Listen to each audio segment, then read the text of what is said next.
Good morning students. गृह विज्ञान विषय के इस यूट्यूब चैनल पर सभी का स्वागत है। आज का यह वीडियो बीए होम साइंस द्वितीय वर्ष में चलने वाला विषय स्वास्थ्य विज्ञान या हेल्थ साइंस विषय के अंतर्गत हम पढ़ रहे हैं कंसेप्ट और कंपोनेंट ऑफ हेल्थ, स्वास्थ्य की अवधारणा एवं अवयव। तो स्वास्थ्य क्या होता है और स्वास्थ्य के क्या क्या कंपोनेंट हैं, इसका अध्ययन हम पिछले अध्याय में हमने किया है। और जैसा कि पिछले वीडियो में हमने पढ़ा था कि स्वास्थ्य के जो कंपोनेंट हैं वह 4 कंपोनेंट बताए गए हैं, अवयव बताए गए हैं। शारीरिक स्वास्थ्य क्या होता है, कैसे उसे प्राप्त किया जा सकता है, मानसिक स्वास्थ्य क्या है और किस तरह से मानसिक स्वास्थ्य को प्राप्त किया जा सकता है, इसका विस्तार से अध्ययन हम पिछले वीडियो में कर चुके हैं। आज हम अध्ययन कर रहे हैं आध्यात्मिक स्वास्थ्य, इसको बोला जाता है स्पिरिचुअल हेल्थ। तो अब ये स्पिरिचुअल हेल्थ जो है वो क्या है और वर्तमान समय में क्यों इस स्पिरिचुअल हेल्थ का होना भी अत्यंत आवश्यक है। तो हमारा अच्छा स्वास्थ्य आध्यात्मिक रूप से स्वस्थ हुए बिना अधूरा होता है। वैसे तो आध्यात्मिक स्वास्थ्य को पूर्ण स्वास्थ्य के साथ पूरी तरह से नहीं जोड़ा गया है, परंतु वर्तमान समय में आध्यात्मिक स्वास्थ्य की आवश्यकता जो है वो भी बहुत अधिक बढ़ गई है। अतः जो स्वास्थ्य की परिभाषा के साथ साथ इस स्वास्थ्य को भी जोड़ने का प्रयास चल रहा है। आध्यात्मिक स्वास्थ्य को पूर्ण स्वास्थ्य का एक बहुत ही महत्वपूर्ण अवयव है जिसे नकारा नहीं जा सकता है। और आध्यात्म का संबंध किससे होता है? आध्यात्म का संबंध होता है मन और आत्मा से। आत्मा और मन ही हमें बुरे कार्यों को करने से रोकती है, अच्छे कार्यों को करने के लिए प्रेरित करती है। और शरीर का जो नियंत्रण है वह हमेशा किसके द्वारा होता है?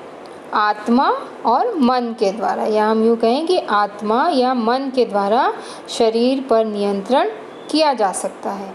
परंतु आपने भी सुना होगा, यदि आत्मा ही बुरी है और बुरे कार्य को करने के लिए प्रेरित करती है तो व्यक्ति सदैव बुरा कार्य करता है और इसका प्रभाव व्यक्ति के संपूर्ण स्वास्थ्य पर होता है। संपूर्ण स्वास्थ्य का अर्थ है उसके शारीरिक स्वास्थ्य को प्रभावित करेगा, मानसिक स्वास्थ्य को और सामाजिक स्वास्थ्य को प्रभावित करेगा। अतः आध्यात्म का स्वरूप जो है वो पूर्ण रूप से मनोवैज्ञानिक होता है। यह शरीर विज्ञान से कुछ अस्पष्ट, अव्यक्त, अस्पर्शनीय होता है। केवल इसे समझा और जाना जा सकता है। सभी प्रकार के धार्मिक कार्यों या सभी धर्म आत्मा की शुद्धि एवं शांति के लिए ऐसा किया जाता है। ऐसा समझा जाता है कि इस नश्वर संसार में कोई ऐसी अदृश्य शक्ति जिसे सुपर नेचुरल पावर कहा जाता है वह प्रकट होती है और हमारे मन, आत्मा और सारे क्रियाकलापों का नियंत्रण करती है। उसकी इच्छा के बगैर कुछ नहीं होता है। तो इस प्रकार अनेकों खोज की जा रही हैं, उनके परिणाम भी बताए जा रहे हैं। पॉजिटिव जो परिणाम है वो बताए जा रहे हैं कि मन, आत्मा और शरीर में एक सीधा संबंध होता है और जो सभी प्रकार के क्रियाकलापों के लिए उत्तरदायी होता है। तो इस प्रकार जो आध्यात्मिक स्वास्थ्य है इसे प्राप्त करना भी अत्यंत आवश्यक है। अब आध्यात्मिक स्वास्थ्य को प्राप्त करने के कुछ तरीके बताए गए हैं। तो जैसे कि अगर प्राणी जो है उसमें कल्याण की भावना यदि उसमें आ जाती है तो वह आध्यात्मिक स्वास्थ्य को प्राप्त कर सकता है। जैसे कि अगर उसमें यह भावना है कि सभी व्यक्ति सुखी हों, साथ ही साथ व्यक्ति तन मन धन से शुद्धता वाला यदि है तो वो इस स्पिरिचुअल हेल्थ को प्राप्त कर ले सकता है। साथ ही उसमें परस्पर सहानुभूति की भावनाएं उसमें होनी चाहिए, परोपकार और लोक कल्याण की भावना व्यक्ति में होनी चाहिए। कथनी और करनी में उसके अंतर नहीं होना चाहिए, अर्थात कहा कुछ और करा कुछ, तो इस तरह का व्यवहार उसका नहीं होना चाहिए। प्रतिबद्धता, कर्तव्य पालन वाला व्यक्ति होना चाहिए। योग और प्राणायाम का अभ्यासी भी होना चाहिए, क्योंकि स्पिरिचुअल हेल्थ की प्राप्ति के लिए योग और प्राणायाम जो है वह भी अत्यंत आवश्यक माने गए हैं। इसी के साथ व्यक्ति जो है वो श्रेष्ठ चरित्रवान व्यक्तित्व का होना चाहिए। साथ ही साथ उसकी अपने सेंसेस पर या जो उसकी इंद्रियां हैं, पांचों इंद्रियां हैं, उस पर उसको कंट्रोल रखना चाहिए। सकारात्मक जीवन शैली जीने वाला होना चाहिए। पूर्ण कार्यों को के द्वारा आत्मिक उत्थान वाला होना चाहिए। अपने शरीर सहित इस भौतिक जगत की किसी भी वस्तु से मोह नहीं रखना चाहिए, तभी व्यक्ति इस आध्यात्मिक स्वास्थ्य को प्राप्त कर सकता है। अच्छा, आध्यात्मिक स्वास्थ्य रूप से स्वस्थ होना थोड़ा कठिन कार्य होता है, परंतु यदि व्यक्ति अपने मन को, अपने आत्मा को शुद्ध कर लेता है, सकारात्मक सोच उसमें स्थापित करता है, तो इसकी प्राप्ति भी आसानी से की जा सकती है। इसके साथ उसे समुचित ज्ञान प्राप्ति की भी इच्छा, उसके अंदर प्रबल इच्छा होनी चाहिए। इसी से वो आध्यात्मिक स्वास्थ्य को प्राप्त कर सकता है। तो इस प्रकार एक समग्र स्वास्थ्य के लिए आध्यात्मिक रूप से स्वस्थ होना भी व्यक्ति का अत्यंत आवश्यक है। इसके बाद हम चर्चा कर रहे हैं सामाजिक स्वास्थ्य। अब सामाजिक स्वास्थ्य जो है ये क्या होता है और क्यों आवश्यक है? तो यह हम सभी यह जानते हैं कि मनुष्य जो है क्या है, एक मनुष्य एक कैसा प्राणी है? सामाजिक प्राणी है, और वो अकेला तो कभी नहीं रह सकता है। उसे अपनी दैनिक आवश्यकताओं की पूर्ति के लिए समाज के ऊपर निर्भर रहना पड़ता है। व्यक्ति के निर्माण से ही परिवार तथा परिवार से समाज का निर्माण होता है। अगर व्यक्ति रोगी, परेशान, निराश, उदास या बीमार होगा तो क्या होगा? निश्चित रूप से समाज भी रोगी बन जाएगा, बीमार हो जाएगा। तो इस प्रकार समाज को स्वस्थ रखना के लिए व्यक्ति जो स्वस्थ होना है वो अत्यंत ही आवश्यक होता है। इसलिए व्यक्ति के स्वास्थ्य के लिए समाज का स्वास्थ्य रहना अत्यंत आवश्यक है। आज व्यक्ति की समस्या मात्र उस व्यक्ति विशेष की समस्या नहीं है, बल्कि पूरे परिवार, समाज, क्षेत्र, राज्य, राष्ट्र और विश्व की समस्या है। यही कारण है कि बालक के स्वास्थ्य, शिक्षा, दीक्षा, चरित्र निर्माण पर विशेष बल दिया जाता है। आज शिशु को उस व्यक्ति या परिवार की संपत्ति मात्र नहीं माना जाता जिस परिवार में शिशु का जन्म हुआ है, बल्कि शिशु संपूर्ण राष्ट्र की संपत्ति होता है। और बच्चे ही देश का भावी नागरिक एवं कर्णधार होते हैं। जैसे कि आप जो हैं एक युवा पीढ़ी है, तो युवा पीढ़ी जो है यह इस देश की संपत्ति है, और इस देश का जो भविष्य है वह इस युवा पीढ़ी पर निर्भर करता है। यदि यह युवा पीढ़ी, अगर हम उदाहरण देकर समझें कि यदि भारतीय समाज की युवा पीढ़ी जो है वो एक सकारात्मक सोच वाली है और एक प्रोडक्टिव युवा पीढ़ी है। प्रोडक्टिव युवा पीढ़ी का मतलब है कि वह कार्य करने में सक्षम है और वह आत्मनिर्भर होकर अपने कार्यों को कर रही है, तो देश का जो भविष्य है, समाज का जो भविष्य है, वह सुनिश्चित और सकारात्मक हो सकता है। तो इस प्रकार युवा पीढ़ी जो होती है वह पूरे राष्ट्र की संपत्ति है और उस पर राष्ट्र का अधिकार है, और राष्ट्र यह अपेक्षा करता है कि युवा, जो देश के युवा हैं, वह सकारात्मक मार्ग पर चलते हुए संपूर्ण देश का विकास करें, संपूर्ण देश के विकास में अपना योगदान दें। तो इस प्रकार शारीरिक, मानसिक एवं सामाजिक विकास तथा उनके स्वास्थ्य की रक्षा का भार एवं उत्तरदायित्व केवल परिवार पर नहीं बल्कि समाज और राष्ट्र पर भी होता है। देश की उन्नति, समृद्धि, मजबूती, एकता, अखंडता, स्वस्थ, सबल एवं चरित्रवान बच्चों पर ही निर्भर करती है। किसी भी व्यक्ति का स्वास्थ्य उस समाज जहाँ वो रहता है या वहाँ का वातावरण जहाँ पर वो काम करता है उस पर निर्भर करता है।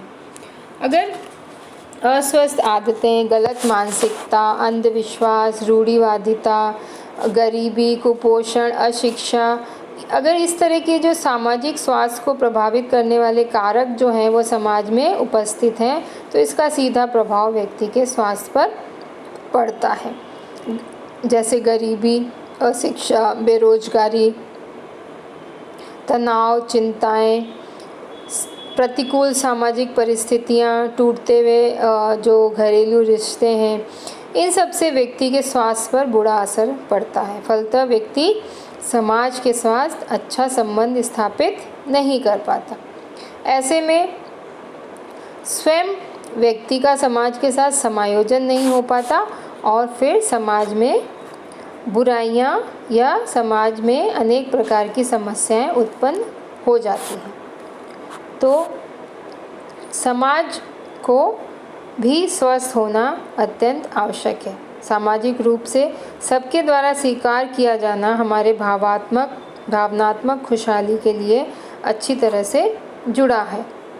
और सामाजिक स्वास्थ्य जो है उसको कैसे प्राप्त किया जा सकता है, या सामाजिक अगर समाज स्वस्थ है तो उसकी क्या विशेषताएं हैं, उसे हम इस प्रकार समझ सकते हैं कि अगर व्यक्ति प्रदूषण मुक्त वातावरण में रह रहा है अर्थात वह सामाजिक रूप से भी स्वस्थ है, उसे शुद्ध पेयजल और पानी की समुचित व्यवस्था है, उसके लिए मल मूत्र एवं अपशिष्ट पदार्थों की निकासी की व्यवस्था की गई है या योजनाएं सुचारू रूप से बनाई गई हैं या सुलभ शौचालय उपलब्ध हैं, तो इसमें समाज जो है वह सुरक्षित माना जाता है। समाज अहिंसा, सत्य, ब्रह्मचर्य, अपरिग्रही स्वभाव वाला होना चाहिए और समाज में वृक्षारोपण का कार्य जो है वह अधिक से अधिक होना चाहिए, क्योंकि हम सभी जानते हैं कि वृक्ष जो है वह कम होते जा रहे हैं हमारी प्रकृति में। तो वृक्षारोपण जितना ज़्यादा होता है उससे व्यक्ति को स्वच्छ हवा की प्राप्ति होती है। साथ ही वृक्ष जो है वो जल बनाने में, वर्षा करने में अपना महत्वपूर्ण योगदान करते हैं। इसी के साथ जो सार्वजनिक स्थल होते हैं, जैसे सार्वजनिक स्थल में आप देखते हैं अस्पताल, बस स्टैंड, रेलवे स्टेशन, जो कॉमन पब्लिक प्लेसेस हैं वो पूर्ण रूप से स्वस्थ हों। जनसंख्या के अनुसार पर्याप्त मात्रा में चिकित्सालय हो, या हम यूँ कहें कि जनसंख्या के अनुसार स्वास्थ्य सुविधाएं जो हैं व्यक्ति को अगर प्राप्त हो रही हैं तो वो भी यह प्रतीक है इस बात का कि वह समाज जो है वो स्वस्थ समाज है।